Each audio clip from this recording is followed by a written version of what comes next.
নমস্কাৰ। প্ৰকাশ ৰঞ্জন বৰাৰ ৰচনা আৰু পাঠেৰে কবিতাৰ শিৰোনামা চঞ্চলা গাভৰু। এতিয়া ভাদ আহিন মাহৰ ঘোৰ বাৰিষা, ডাৱৰ ভৰা আকাশ, নামিছে বৃষ্টিৰ প্লাৱন দুৰন্ত গতিত অবিৰতভাৱে। পথাৰখন এতিয়া সেউজীয়া হৈ উঠিছে জিলিকি।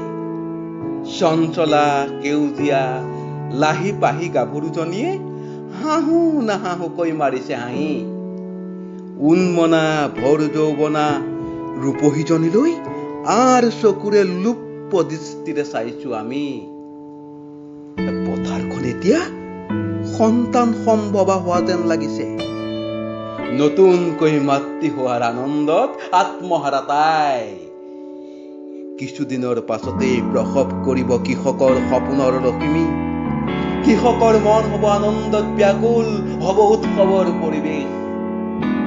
পিছে আজিকালি পেয়সীজনী নাযায় পথাৰলৈ হাতত কাঁচি লৈ, প্ৰেমিকজনো নাযায় হাতত বিৰিয়ালৈ প্ৰেয়সীক লগ পাবলৈ। এইবাৰ একেলগে সংকল্প কৰো আজি সকলোৱে সোণগুটি চপাম আমি।